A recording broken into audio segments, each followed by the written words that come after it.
ഈ ഒരു രീതിയിൽ ഉണ്ടാക്കി നോക്കാത്തവരുണ്ടെങ്കിൽ ഒന്ന് ഉണ്ടാക്കി നോക്കിക്കോളൂ കേട്ടോ, അടിപൊളിയാണ്.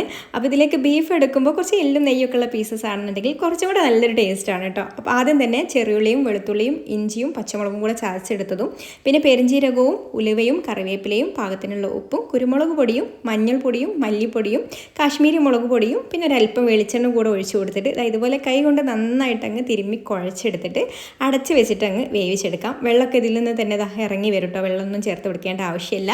ഇനി ഒരു പാനിലേക്ക് വെളിച്ചെണ്ണ ഒഴിച്ചു കൊടുത്തിട്ട് അതിലേക്ക് ചൂടാവുന്ന സമയത്ത് തേങ്ങാക്കൊത്തിട്ട് കൊടുത്തിട്ട് നന്നായിട്ടൊന്ന് മൂപ്പിച്ചെടുത്തതിന് ശേഷം വറ്റൽമുളകും കറിവേപ്പിലയും കൂടെ ഇട്ടിട്ട് ഒന്ന് വഴറ്റിയിട്ട് നമ്മൾ വെന്ത് വന്നിട്ടുള്ള ആ ഒരു ബീഫ് ചാറോട് കൂടിയിട്ട് തന്നെ ഒഴിച്ചു കൊടുക്കുക കേട്ടോ. എന്നിട്ട് ഇതൊന്നങ്ങ് വറ്റിച്ചെടുക്കണം. ഈ ഒരു വെള്ളമൊക്കെ വറ്റിച്ച് നമുക്ക് എത്രയാണോ ഗ്രേവി വേണ്ടത് അതിനനുസരിച്ചിട്ട് അങ്ങോട്ട് തിക്കാക്കി എടുത്താൽ ഇതാ നമ്മുടെ അടിപൊളിയായിട്ടുള്ള ബീഫ് റെഡിയായി. എന്തിൻ്റെ കൂടെയാണെന്നുണ്ടെങ്കിലും ഇത് നല്ലൊരു കോമ്പിനേഷനാണ് കേട്ടോ. അപ്പോൾ ഒന്ന് ട്രൈ ചെയ്ത് നോക്കിക്കോളൂ. കൂടുതൽ റെസിപ്പീസിന് പേജും കൂടെ ഒന്ന് ഫോളോ ചെയ്യാൻ മറക്കല്ലേ.